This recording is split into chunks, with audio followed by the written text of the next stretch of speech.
And away we go. Hi, everybody. My name's Mitchell, And I'm Brett.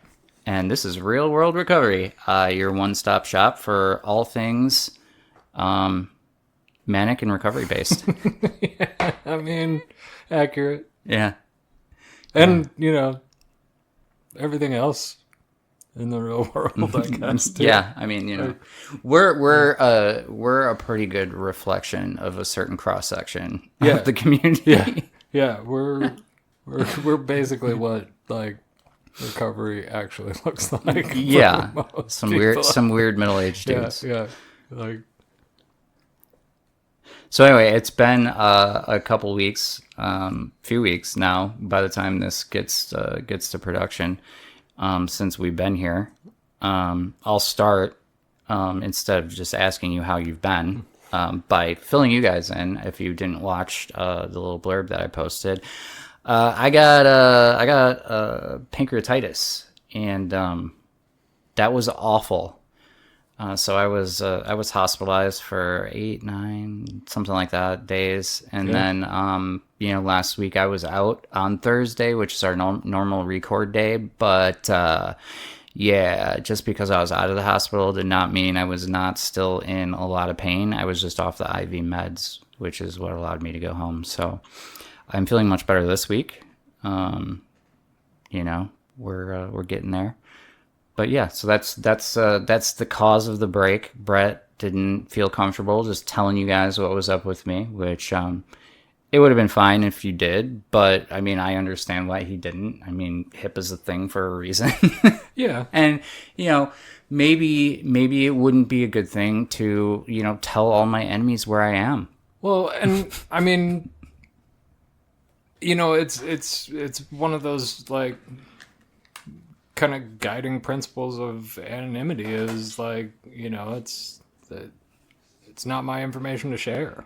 Sure. It's you get to decide how much or how little people know about your life. And it's the same thing that I tell people when they want to do interviews. I'm like, I don't want to dictate what you're going to talk about. Sure. It is entirely up to you how far we go into a topic, which direction we go. That's it's your story to tell. So, that's the whole idea behind it.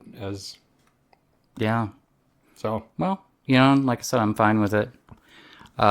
So, for those of you who don't know, pancreatitis, the number one cause of it is... it's in your lungs, right? Yes. Yeah. Yeah, it definitely affects your lungs right here next to your stomach. And the number one cause is long-term alcohol abuse. So their first question when I was in there was like, how often do you drink? And I was like, fun fact. Yeah. I haven't had a drink in over 3.5 years. And they're like, oh, well, we're going to scan you for gallstones. And then, they're like, yeah, so we didn't find any gallstones. There's nothing wrong with your gallbladder. And I'm like, okay. And they're like, so, yep. I'm like, okay, cool.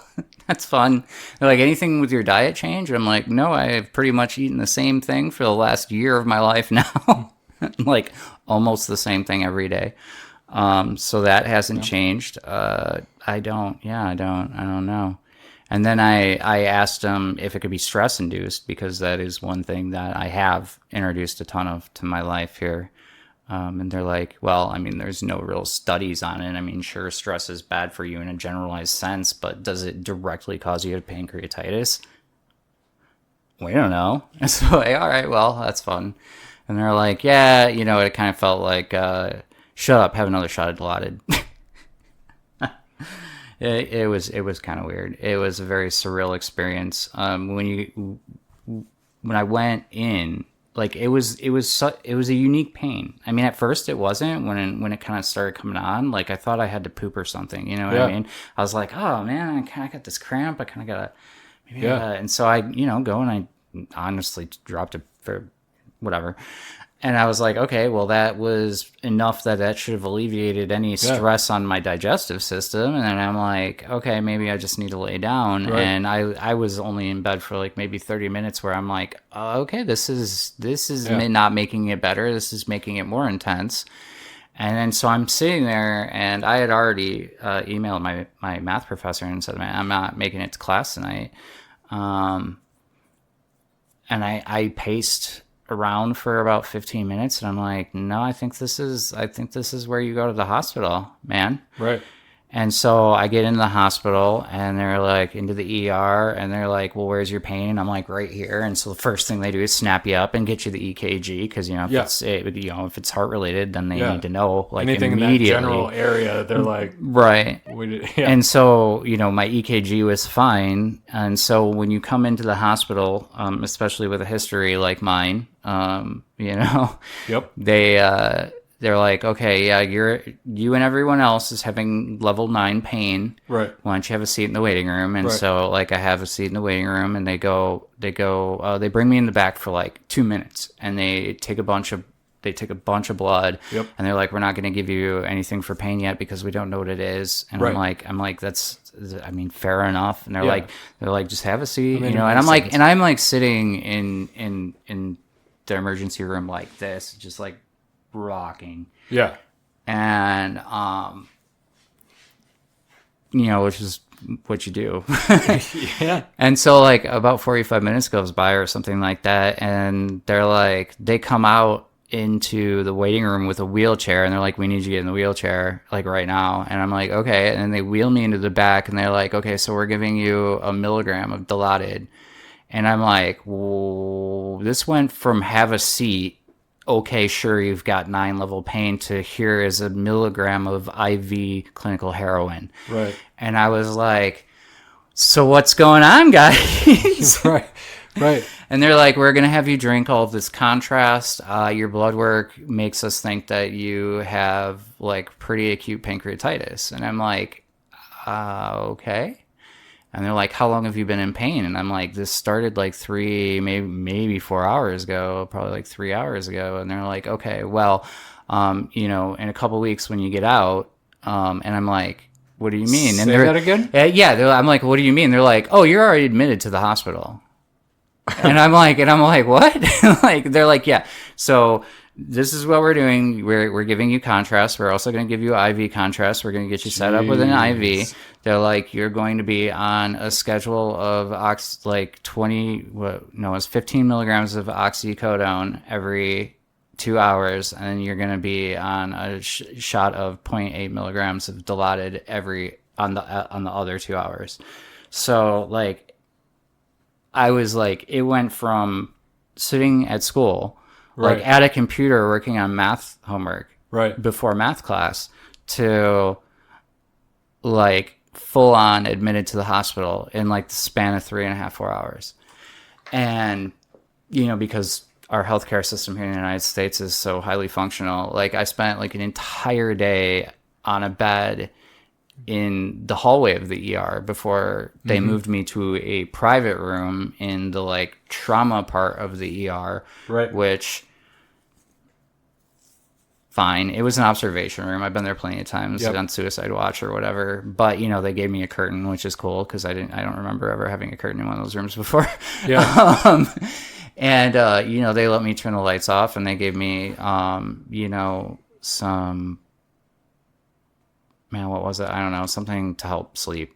And so I got like a little bit of sleep, like a Seroquel type of thing. Or I don't. Who cares? They put it in the IV. But I mean, they put it in the IV, and I got like 4 hours of sleep, which was awesome because I hadn't slept in like 42 hours at that point, and it was nothing but opiates. So like, those of you out there who have been strung out on speedballs know that feeling all too well. And just mix into that, like every 45 minutes when the pain meds start wearing off, you're in excruciating pain. Yeah. And I can't eat anything. Like I'm not allowed to eat. Like it's the IV fluids. Yep. And that's it. And so I was starving. I was in pain. And I was in the ER for some days. And so then they finally got me upstairs, which was a godsend. But they didn't have any new answers for me. They had me to try to eat at not eat, but like the full liquid diet. They're like, get some oatmeal in you, or pureed oatmeal, whatever. And it immediately kicked it back in so hardcore. And they're like, nope, you're back on the no food diet, no liquids. And so, yeah, I was no food or liquids except for taking pills for 5 days. Oof. And that was kind of rough. Once I was upstairs, though, the cycle of the med administration was such that I was basically, every time I took one or the other, pain meds, I would get like an hour and a half of sleep. But it still wasn't, I didn't like sleep a full night the entire time I was there, because like, as soon as the drugs were off, I was immediately like, holy. Yeah, pain wakes you back up at that point. Yeah, it was one of those experiences where, there was a moment where I'm like, if I didn't go to the hospital when I did, like, that could have killed me. Yeah. You know what I mean? And that is not a way I want to die. Holy crap. No, man. Holy crap. That is not it. No. I mean, I'm sure once you finally did die, it'd be the very sweet release, but like, holy crap. Yeah. So like, I was there for many days. You came and bailed me out and brought me vape juice. Not that I would condone vaping inside of a hospital. You shouldn't do that. But I'm not your keeper, so there's that. I had a couple of really good nurses. I had a couple of nurses that were just like meh, and I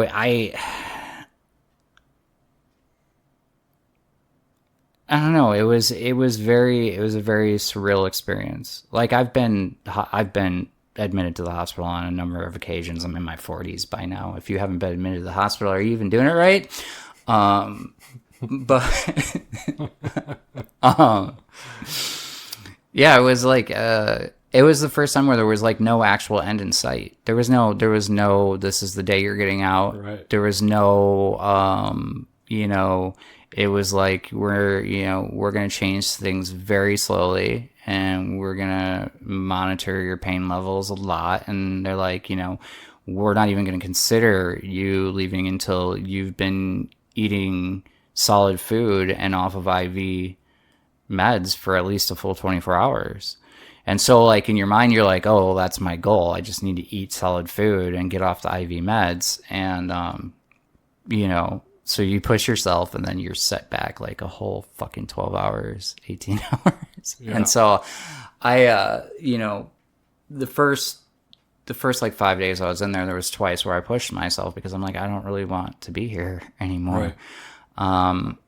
But that was just that wasn't the answer. And, when I just kind of stopped trying to push it and just conceded the fact that I'm going to have to mindlessly watch 24 hours of other people's podcasts on YouTube all day, every day, until I don't need IV pen meds. Perfect. But yeah, it was pretty lame. They changed my meds a couple times too without like consulting me about it. I don't know if they were just trying to see or what, but they moved the Dilaudid to like, first they halved it down to 0.4, but then they moved it from 3 hours to 6 hours. So they not only halved it, but they spread it out even further. And then at the same time, they extended the time between oxys. And so there was a day in there where I was like, holy shit, guys, like, I can't move. This hurts so bad. Why have we done this? Like, can we, and they're like, well, you have a PRN. And I'm like, yeah, every 3 hours I have a PRN. That's like, I'm getting to 2 hours, and then I'm spending the next hour like crying. Like, is this like, what was the point, to see if it really still hurts? Was that the goal here? do you just not believe me? I mean, I get it. Like, that's a lot of high-powered opiates. Yep. It really is. But I will be very real with you. I cannot imagine going through that without it. Oh, yeah. Like, holy shit. Yeah. Like, I've been away from opiates professionally for like 17 and a half, 18 years now. Like, so if there's like, if people are like, oh, well, you're just going to get back on opiates. No, that's not the goal here. The goal is to not be crying Yeah. for what could be the rest of my short life. You know what I mean? Right. Like, holy crap. But yeah, it was quite the thing. Yeah, man. Yeah. And so, I tell people about this, and because of where we are in our lives and what we do in the community, the first question out of a lot of people's mouths is like, well, what about your recovery? And I'm like, what about it? Right. And they're like, well, doesn't that fuck up your recovery? And I'm like, why would it fuck up my recovery? Right. Like, let's be real here. Like, have my goals changed? Right. No. Have, the way I feel about things changed? Did I, like, somehow reinvent a bunch of trauma to be upset about? Right. Did I, like, decide that I don't like having a place to live and a Right. car Right. and not being in jail? Right. Like, none of that changed. Yeah. So, like, what is... And they're like, oh, well, I mean, I just don't know if I could do all those opiates and, not want to keep taking them. And I'm like, okay, well, I mean, that's fair, but... Right. like... And I mean, I think it's a valid concern. I mean, on as a first thing to look at. Yeah. But I think like the key thing is the reason that we don't just stop with, oh, I'm not using anymore. Okay, I'm done. Right. The reason we continue to do all of the other work is for that reason. Yeah, so because that we grow, then we don't need to have a crutch to fall back on. Right, because then situations like that aren't just, oh, they're going to give me opiates while I'm in the hospital. Oh, no. Right. What do I do? It's like, well, sure, yeah. Like that, there's a specific purpose for these, and it's so that I don't absolutely like... Right. hunch over, bawling my eyes out while I'm in here for... Which is how it started. an indefinite amount of time, no end in sight, and have this already uncomfortable unknown be absolutely miserable and unbearable and painful. Yeah. But like all of the things that we have built in our lives and all of the good that we have, that's what we're able to like look at. And like I think that's an important lesson to take from it. And I'm glad that you are able to like stay in that headspace Right. with it, because I mean, I think it would be, I think it'd be disingenuous to say that like there isn't some part of, Oh, yeah, I mean, like... for anybody. When the drugs were working good, I mean, we all know what it's like. Yeah. And sure, there's like that moment of like, oh, yeah, this is great. But I think we talked about this a little bit when you came to visit me in there, where it's like, yeah, but okay, great, but we know where it ends. Right. Like, it doesn't stay fun. Right. It doesn't stay feeling good. Right. And it's and that's all it is. and it's boring. Right. And that's You know all what I it mean? is. Like that, it's surface level. Like that's it. Like, and the reason that we do that work, like, is to figure out that like the reason I was using that was to like self-medicate to escape these other things or deal with this trauma or what, Right, yeah, like exactly. because I was depressed about this or I was blaming myself for this or all of these other things. you get to that point where it's like it's not Right. Use it for the tool that it is. Yeah. And then when it's done. And so, and I told everybody at I talked about it last night at NA. Only one person has asked me if, I think that I need to change my clean date. And, I feel like that's absurd. Yeah. I said, so this is what happened. I got very sick very quickly. I took opiates as prescribed, administered by doctors. Right. And yes, I had a prescription of Oxy outside of the hospital, but again, took it as prescribed. Yep.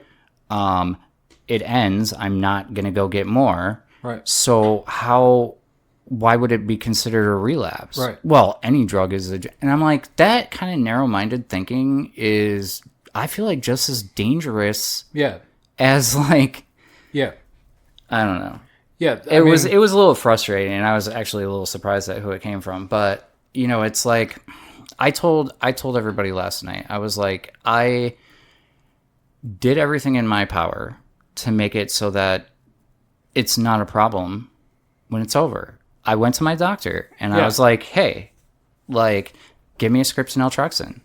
And they were like, why would we do that? And I'm like, if you had somebody coming in here trying to get off heroin, right. what would you prescribe them? Well, we'd give them Vivitrol. And I'm like, what is Vivitrol? Right. And they're like, oh. And I'm like, yeah, so like, why wouldn't you give people who have to take opiates for an extended period of time in the hospital and then after the hospital, right? Why wouldn't you give them the same thing you give opiate addicts on the street? Mm-hmm. And they're like, man, we never even thought of that. And I'm like, okay, cool.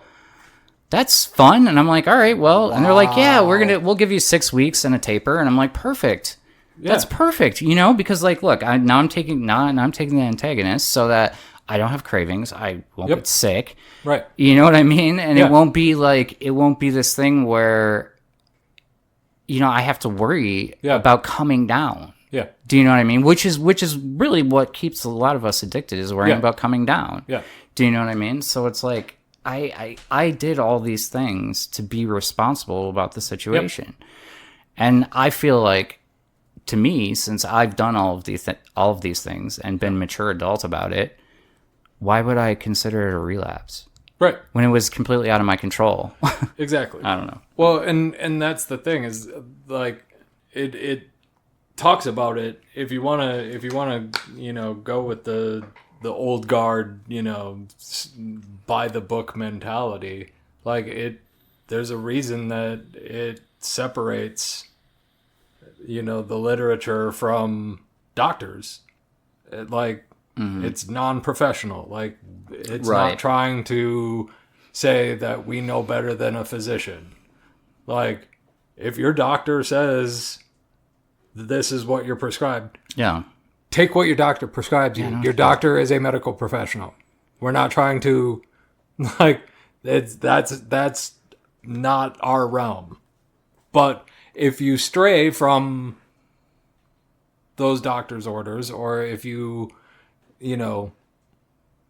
are into like a seeking mentality, where it's like, okay, what your doctor has prescribed, it runs out, it's run its course, and they're like, no, that's it. Yeah, you're good. Mm-hmm. and you're like, no, but I want more. Right. That's now drug seeking behavior. That worked in the early 2000s. Right. But that's a whole conversation about the Sacklers before they got in trouble. Yeah. Well. But, but I mean, that's when the mentality changes. Yeah. And that's really what we're talking about, is, that's when a relapse really happens. It's before even the use. It's the relapse really starts when you are like thinking about it. Sure. Well, and I would be disingenuous to say that it didn't cross my mind. Well, sure. But like, again, I've worked so hard to get to where I am, Right. and why would I want to burn? I mean, it's not like you can get real oxy on the street these days anyway, or real heroin. So like, what Right. am I doing? Right. Like, I'm gonna go do street fent, dude. I'm good. No. You know, Yeah. like Yeah. I just Might as you well know. go pick out your gravesite. So I told everybody in all seriousness last night. I'm like, you guys are in control of your own thoughts and your own thought processes. I'm like, if you are in the hospital and you're going to take some sort of altruistic purist view towards opiates, that's ridiculous. Right. Like, take the pain meds. If you have a problem with pain meds, do what I did and immediately talk to your doctor about what you can do to mitigate any sort of negative consequence from being on the opiates long term. Are you gonna really go in and stick it out? Because if you have And tell them- pancreatitis, you're good luck. and man. tell them- holy crap. give me Tylenol Yeah. Well, they won't, because Tylenol will or make it give worse. me ibuprofen Yeah. or whatever? Yeah. But like, are you really? Are you gonna tell me with a straight face that the worst pain you've ever felt, you're just gonna Yeah, you're just gonna be like, nah, it's cool. you're gonna be like, give me 600 milligrams ibuprofen, I'll be fine? Yeah. Well, I don't think so. I guarantee you that will not be the Like- solution. Like it's just not gonna happen. Like Man. most people I know wouldn't make it through, getting their wisdom teeth out. Yeah. I mean, let alone like having an organ rupture. well, it didn't rupture. But I'm just It saying, was like, inflamed. But yeah, no, I feel you. Sorry, Sorry. Semantics, my bad. but like that level of Yeah, pain. right.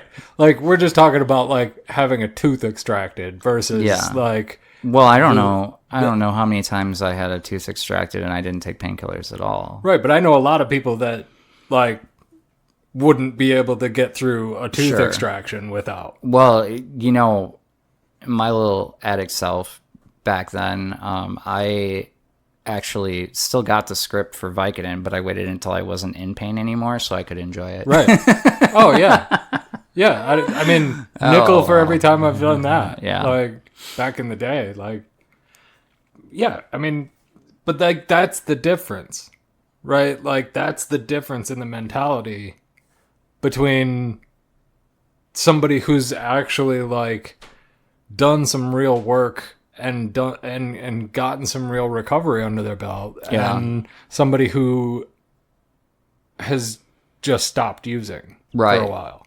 Well, and I think that's my point to anybody who would be like, oh, well, that's, oh, you're just going to fall back off. It's like, well, maybe you would. I mean, like, and after about the third time somebody asked me that, I'm like, I feel secure in my recovery. Right. Like, I'm not worried that I'm going to go out and start shooting dope again. So, Well, and yeah, the thing is, I'm good. like, Thanks. that, Thanks for worrying about my pain.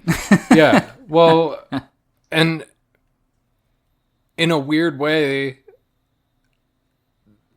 like, without them being able to face it, like, and they probably don't even know that they're doing it, but they're projecting their own worry about what Yeah, they would their do. own insecurity. Like I think it's far less about them thinking that's what you're gonna do, and more like, what would I do in that situation? yeah, Sure. they're like, Well, and I'll be real with you, 3 years ago, it could be a very different story. yeah, You know what I mean? Yeah. Like, I could, I don't know how my housemates in sober living would have, reacted to the scenario where I have to bring 70 10 milligram oxycontins into the house. But like, right,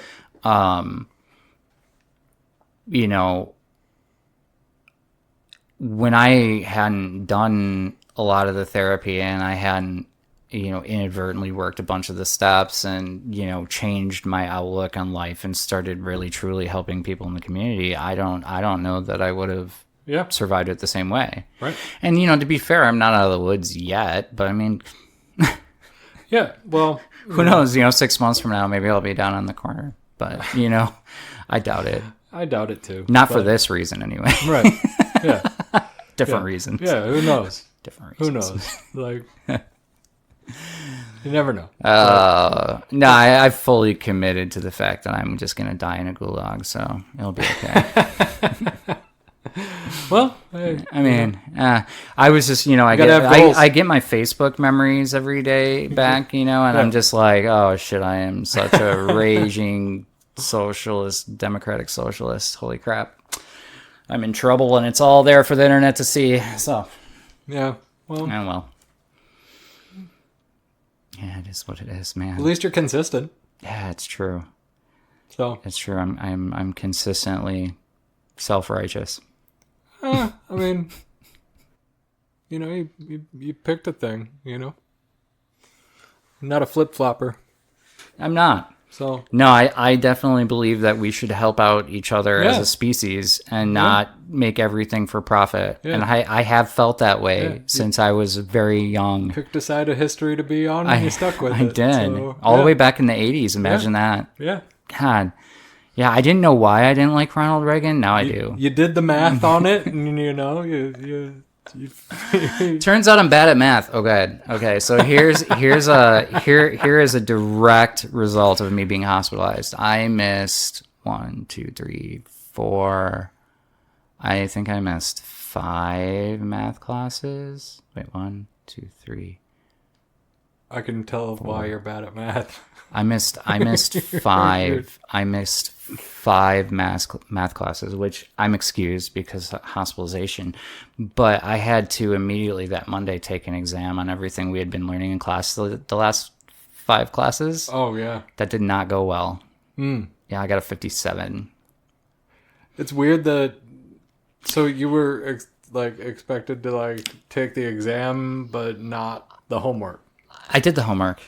So I did the homework, and I honestly studied my ass off. I watched a bunch of lectures on YouTube, and I... So how does that work? Just you weren't expected to be in class. What do you mean? On Monday? No, I had... But how does that work? I was expected to learn the material on my own because okay. I couldn't be there, and so I it really, was just- honestly, really, it was really just tried. excused from being present in class. Yes, basically. 100%. Okay. I still had to do all the. Gotcha. I still had to do all the Gotcha. homework. I still had to do, and I actually found a really good use for AI. Honestly, is I was using it to not solve the homework question, but I Teach it to you. yeah, explain to me how this is working. Yeah. And I thought I could go in and do it because it was a bunch of factoring polynomials, which is easy and hard at the same time. But I the bet on synthetic division. I didn't understand it correctly, I guess. And yeah, it was just thankfully my first exam was 101 points. Yeah. So it's a 79. So B's on exam, well, low, BC, Yeah. whatever on the exams. So, I mean, it's not the end of the world, but it was, it made it clear to me how important the decision that I made to go to in-person classes was based in the fact that I didn't think that I would be able to on my own sit at my desk and just learn this shit. Yeah. And I was right. Yeah. Yeah. I was 100% right. Yeah, there's definitely value in in watching someone else do it and being able to participate and ask questions. Yep. I had a similar experience on my psychology exam that was not nearly as bad. That was a high B, but all of my other ones were perfect A's. Yeah. You know what I mean? So,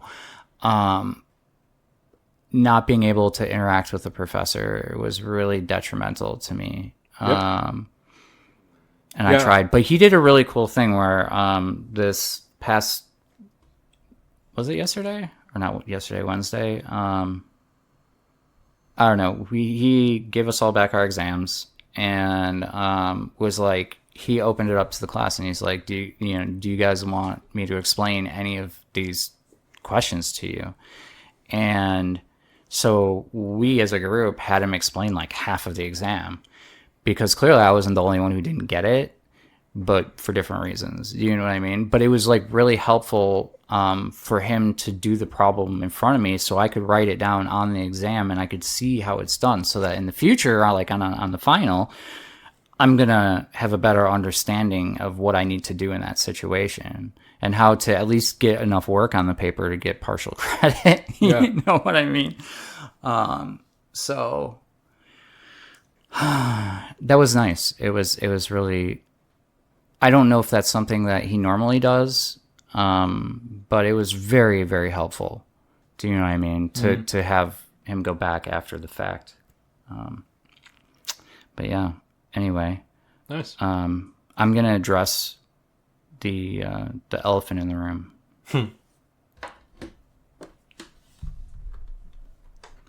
Brett's lovely partner thought it would be fun to get me a little mini fridge. Yeah. So now, not only do I have a cooler, but something that's cooler than a cooler. Yeah.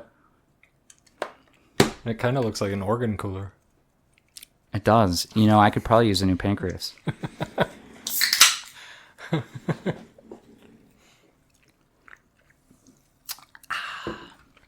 But isn't that fun? It's delightful. Not only was it cool that she thought of me, but she thought of me in such a whimsical way. It brings me joy, guys. It brings me great joy. Because I don't have a lot going on. The timing on it was perfect. It really was. It like showed up when I got here today. Yeah. It was pretty great. She's like, is there a package up there? And I'm like, there was, but I didn't look at it because, you know, it's not my place. Like both physically and like personally. Right. Yeah. Both literally and metaphorically. Yeah, literally and figuratively. Yes. Anyway, and then she hands it to me and she's like, here, this is for you. And I'm like, okay. I like presents. Yeah. It's good. It's a good present. It does take up quite a bit of room on my desk here, but that's okay. It's worth every bit of the visual gag. No, it's great. It's perfect. It's a no longer secret cooler. Unfortunately, I don't think it's metal, so I can't put refrigerator magnets on it, but I'm thinking that I've got some great stickers. Yeah. I can think of at least one. Yeah. Yeah. Well, it can match the one you got up there behind your head. Yeah. That will help with your balancing OCD too in the frame. Yeah. Yeah. It will. Yeah. It sure will. So anyway, this has turned into a podcast about me and my hey man, no, taking oxys. But I mean, I think it's a good chance to delve in something that's real, that's gonna happen to you guys. Yeah, I mean, and it's literally going to happen to everybody at some point where you're gonna end up hospitalized and be facing taking opiates. And why it's important to do the work and not just, you know, focus on like, okay, well, I stopped using, that's good.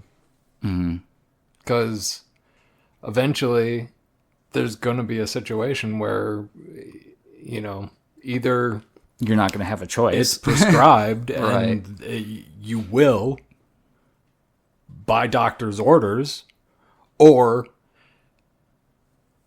you'll be in a situation where, you know, it's going to be an overwhelmingly like easy option, and you know, then that's when all of that other work and all, you know, all that other stuff comes into play, and all of those other tools, and you know, and there is something beautiful about finding yourself in that situation like 3 days in and not having any anxiety about how it ends. Right. Do you know what I mean? Well, and like I said, like 3 years ago, who knows? But I would have been sitting there the whole time, like, what am I going to do when I run out of oxy? Or is this gonna be what brings me down? And like none of that was there. And there having was and having like, the I just like need to get better, and having the ability to like play that tape forward and then think about, okay, what are some solutions? Yeah, and be able to say, I'm going to ask my doctor for naltrexone. Yeah, like that. Great solution. Yeah, Like Control what you can control. Yes, exactly. I love that solution. I think that's brilliant, and I think it's proactive. It's smart to just tell your doctor what you want. Yeah, you have you have to advocate for yourself because your doctor's not going to step in and be like, "Why don't we do this?" Right. Your doctor has 8,000 other patients. Well, and they're going to be like, here's your 7 days of oxy. Right. We'll have a conversation if you think you need more. Right, because like you know what I mean. They're I don't think I need more. Their job isn't to like dictate how to live your life. Right. Their job is to do no harm. Yeah. Like ideally, so like the way they do that is being as like uninvasive as possible. Sure. They're not trying to get involved, and so you have to go to them and say, "Here's what I think is going to help. What do you think?" Yeah. Like I said, every medical professional that I talked to about it, because I bounced the idea off of a nurse first. Yeah. And I'm like, "Hey, do you think this is a good idea?" And she's like, "That sounds brilliant." Yeah. And I'm like, "Oh," and she's like, I've never even thought about that before. And I'm right. like, man, like there's no way that I came up with this idea. Right. You know what I mean? Like, right. I feel like there's like some studies or some science behind this. Yeah. Isn't this the reason this drug exists? Yeah, exactly. Like that's why. Okay. Right. Yeah, well, and it was funny last night. I was like, I said in the meeting, I'm like, yeah, so now after 3+ years, I'm back to taking naltrexone. And like everybody was like, me too. And I'm like, oh, cool story, guys. It's good. Honestly, like for anybody that'll ask, like that's. Well, almost everybody I know who has quit opiates used Vivitrol. Yep. Like I am an outlier in that conversation, but I don't know that it was even a thing back in 2007. Like a charm. I would have taken it in 2007 if I would have known it was an option. That's for damn sure. Yep. Holy crap. And my primary care doctor that I had, well, we at the event that we went to, is that the blonde woman that we met? The Safe Communities event. Yeah. She was like, I think you were on it longer than anybody I knew. And I was like, yeah, I wanted to make sure. Like, I was like, I think I did the shot for at least a year. Mm-hmm. And then I think I continued taking oral naltrexone for another 6 months. Like, I mean, why not? I think one of my roommates was on it for quite a while too. But I was like, same situation. He was like, I want to be damn sure. I was like, I was like, there is no way I'm. Why wouldn't you use an incredibly successful tool? Like there's piles of empirical data on how successful that is. Not only stemming cravings, but like stemming withdrawal effects and like getting people in a position where they can break free of and needing it to exist. I coupled that with the knowledge that post-acute withdrawal syndrome lasts a minimum of 12 months typically. Yeah. Up to 2 years. So I was like, well, you were quitting booze too, right? Oh, yeah. Were you pretty hardcore alcoholic? I guess I've never really asked. I grew up in Wisconsin. Yeah, I mean, that's fair. Rural Wisconsin. I guess so.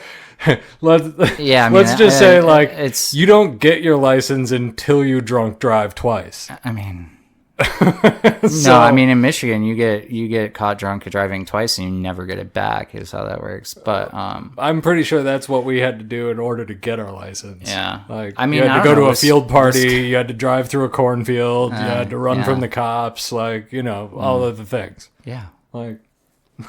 Yeah.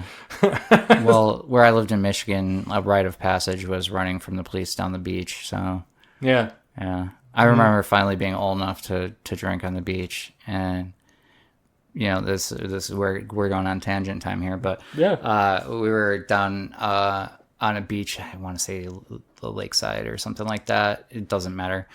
Chickaming Township, though. And so my uncle owns a factory in Chickaming Township, or it might still be Lake Township, but it doesn't matter. He lives in that community and owns a factory there, and I'm his nephew, and I work at the factory there.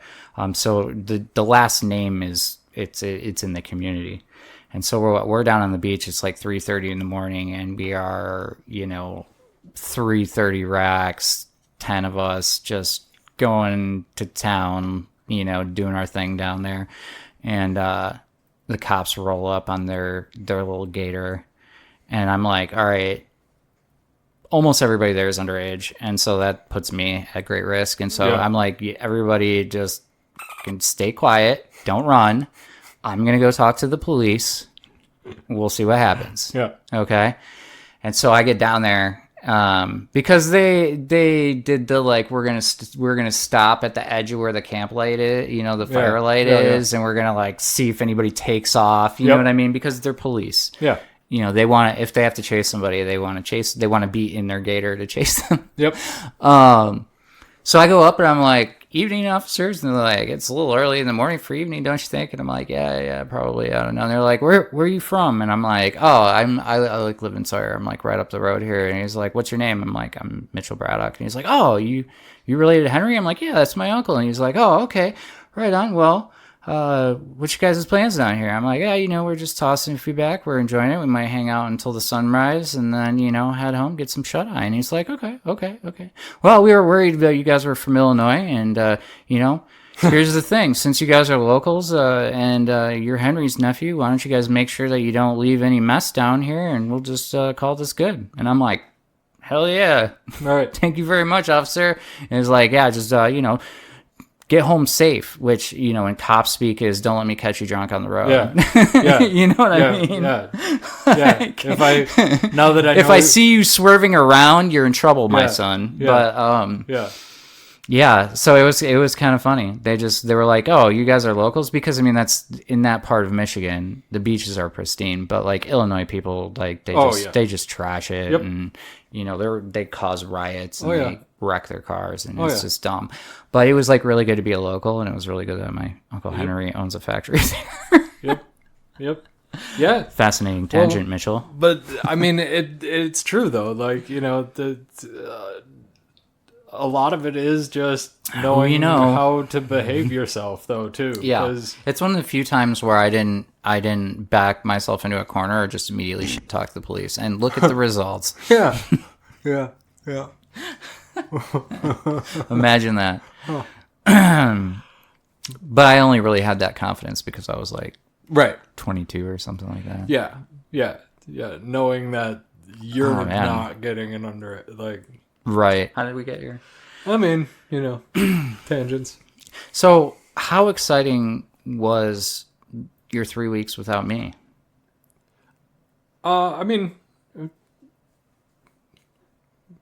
Not a lot different. I know. I know you're a pretty exciting person. My life is, pretty much autopilot most of the time, man. Like, I'm still doing job searches. I think I've got a pretty good one. I'm just waiting to hear back, but I feel really good about it. It's actually at your school. Yeah. So I'll be in your IT department. Well, it's not my IT department. Well, I guess your school's IT department, but knock on wood. But yeah, it's not anything super glamorous, but it'd be a good steady job, decent enough pay. It's definitely a pay cut from the last job, but I wouldn't hate it. And it's not the. So much money, but every day I was like, oh my God. Yeah. I would feel good about what I'm doing and, feel good about where I work and it's not something that I would feel bad about leaving when it's time to move. Yeah. So Well, I mean, that is some exciting news that you got in the 3 weeks. Yeah. We're definitely looking forward to it. It's gonna be a big change, but we're excited for it. So Yeah, it'll be really good for Cassidy. So she's super excited about it. So cool. Yeah. So in the future, guys, at the end of summer, this podcast will be virtual. Brett and I in our respective filming spaces. Yep. I would hope that we can still keep doing this. Oh, 100%. Because 100%. This is great. Yeah. At this point, I don't even care if anybody watches us. I just enjoy doing it. Yeah, same. Like, I don't even check the views. I mean, to be honest, like, I have 3 channels that I create on at this point, so I have it up all the time. Yeah. And so when I'm uploading and all that, but I mean, I honestly haven't checked it in a minute because I uploaded the other day when I kind of gave out my explanation of where I've been. Yeah. But I mean, we haven't dipped. There hasn't been some sort of meteoric rise, but I mean, it's been steady. So for those of you out there who are watching us consistently, we definitely appreciate it. Yeah. 100%. Like, I don't say that meaning like I don't care. I just right. Yeah. It doesn't consume me. I wanted to expand on it because me saying it out loud felt that way as well. Right. You know what I mean? Where it's like, guys, whatever. But yeah, we definitely appreciate the support.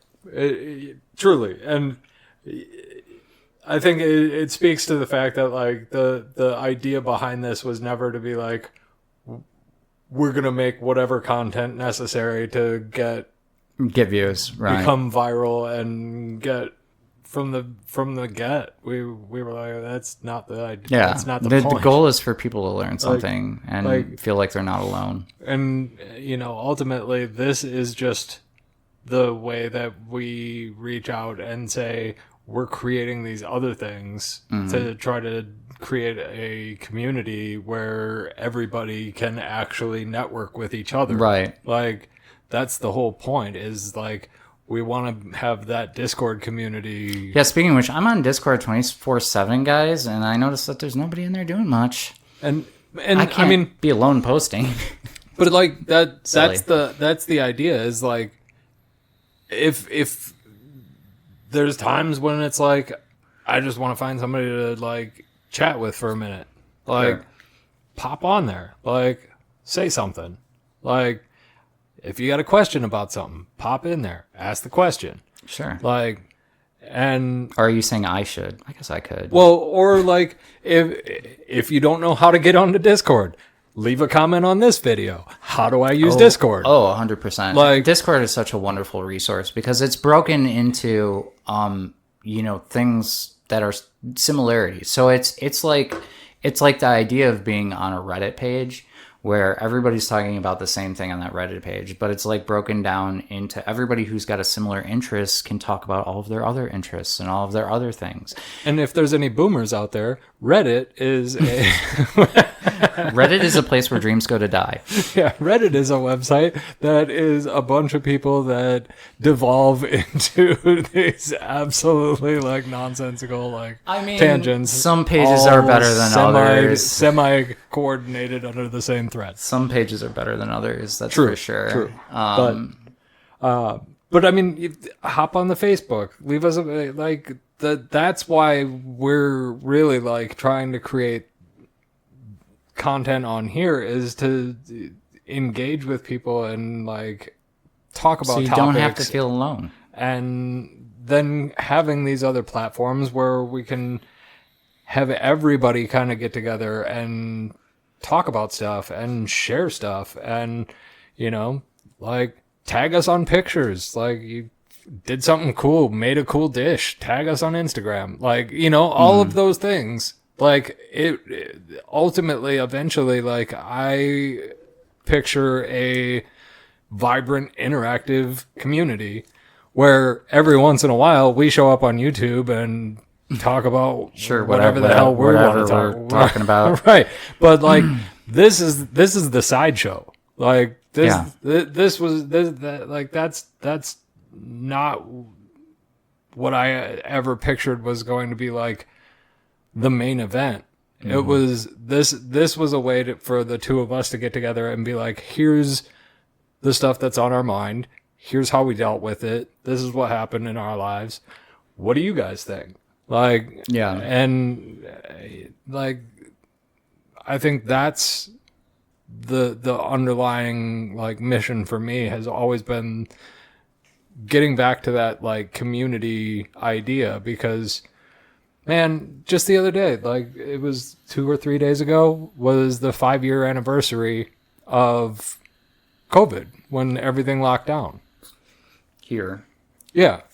Locked down in Michigan before, but... Well, but I had made a post about it, but like 5 years ago, like we all ventured together into, an unknown and got sent home, told to stay away from each other, stop going to the places where we felt the most welcome. Didn't know anything about what was going on other than that people were getting sick and dying from some invisible scourge. Yeah. We made it through. We found a way, like mostly, we persevered. Mostly through rehab. But like we found a way. We got through it, Am and the side effect that happened though was like a lot of us didn't ever really fully get back to that getting around each other again. I think a lot of us kind of got comfortable. I know for me at least, like I used to go out and socialize a lot more. Yeah. And granted, that also revolved around, Sure. bars, Well, that's but part of like for COVID, like the circle of people that I hung out with, we didn't really stop hanging out.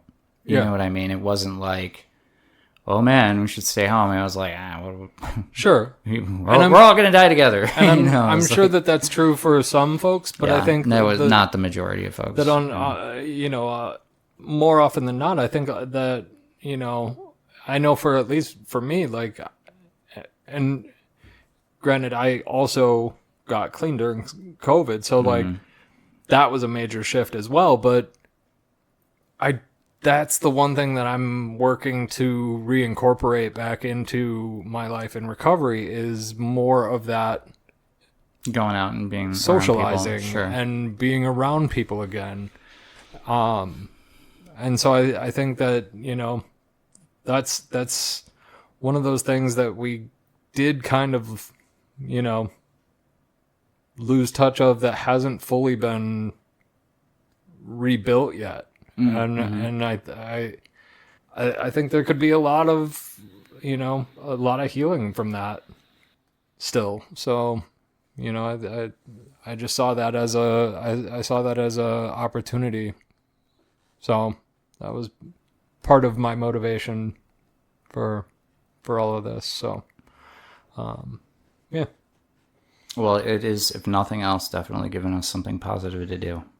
Yeah, I absolutely agree. Because you and I definitely needed that. I didn't bring a word. I've learned one here recently. It's distributism. Okay. So it's one of those words where you feel like you should know what it means, but I feel like you're going to enlighten me. So it's a kind of a forgotten, like passed over form of structuring society or an economic system. So G.K. Chesterton is the author's name that wrote about it, but he was very much against both capitalism and socialism, communism or socialism? Both. There's a distinction. Both. Okay. Like, because all three, Sure. he argued that all three in different ways, but all three had the same goal of consolidating power against the common person.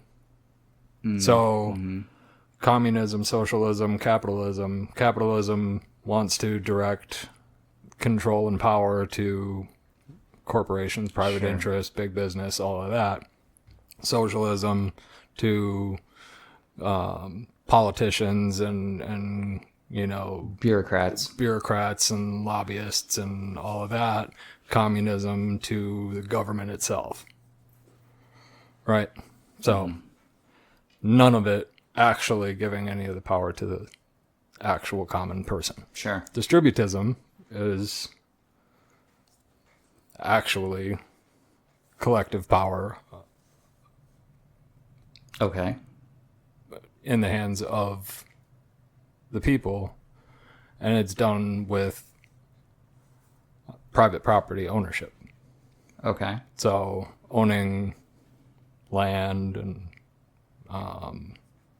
gold and all right, of that kind but of what? How do you distribute? Like, what does So- everybody just get their piece? So the Is idea this kind of like the idea behind what's going on in Star Trek? I'm trying to like. the idea understand. is that everybody.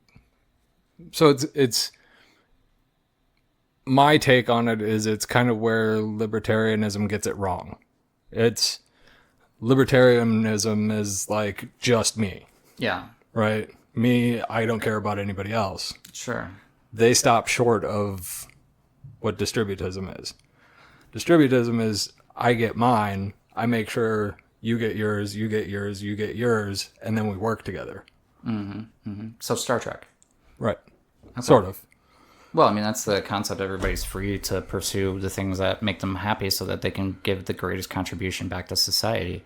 Yeah. Because if we all did things that made us happy and we were actually good at, can you imagine where we would actually be? Yeah. As So a it society? it was interesting to learn about it, and I'm just scratching the surface. So I'm not by any stretch like Right. well versed on the idea no. at this point, but like Interesting. So are you Yeah. are you reading a book right now about it? I was introduced to it on a from a different YouTuber that I Okay. watch, but yeah. So Are you getting the book? I'm going to, yeah. Okay. Fascinating. So, Well, yeah. if you read it before you leave, you'll have to let me read it before you G.K. leave. Chesterton is the author. I can't afford to buy books. And I need to buy more hats and shoes. I have been fighting that urge so hard. I'm not even going to lie. 10-year plan. I mean, again, 10 years from now, I plan to be dead in the gulag, but you never know. You never know. Yeah, so, I'm glad you're feeling better. yeah, day by day, it gets a little better every day. Yeah. Every day. There's still moments where I'm like, but, Yeah. Yep. we're getting there. Yep. We're getting there. Hopefully never again. Yeah. Yeah. Fingers crossed. I mean, as long as I don't start drinking again, I mean, it's... Yeah. You would think it's fairly unlikely, but you'd here we think. are. Yeah, you'd think. But I mean, at the same time, there's been people that never smoked a day in their life that got lung cancer, so. Yeah, I mean, but they don't talk about how they worked at the asbestos factory for like all those years. I mean, I'm just kidding. Andy Am I? Kaufman was one. Yeah, but wasn't he always in that garage without the doors open around all those taxis? They don't talk about how his alter ego was always smoking cigars on stage. I mean, yeah. But well, Anyway, if you've made it this far, consider giving the video Yeah. a like. yeah, If you've not already, you can go ahead and subscribe. Mm-hmm. A button may appear right here. yeah, or maybe there, down or there. somewhere over there, or who knows? If you have had a similar experience with having to take prescribed narcotics and felt one way or the other about it, or had people question whether you were going to make it through that with your sobriety, why don't you talk about it in the comments? Come on a Discord, have a conversation. I think it's important that, people understand that, everybody is probably going to have to go through this at some point, and it's a real decision that you're going to have to make. So yeah, if we talk about it and we talk about like what my solution was to it, which is get with my doctor and get on an antagonist right away, now you know how to do that. You know what a potential solution is. So you're not just like stuck in your hospital room like, what now? Yeah, I guess that's all I got. Good stuff. Yeah, love you guys. I'll see you next week.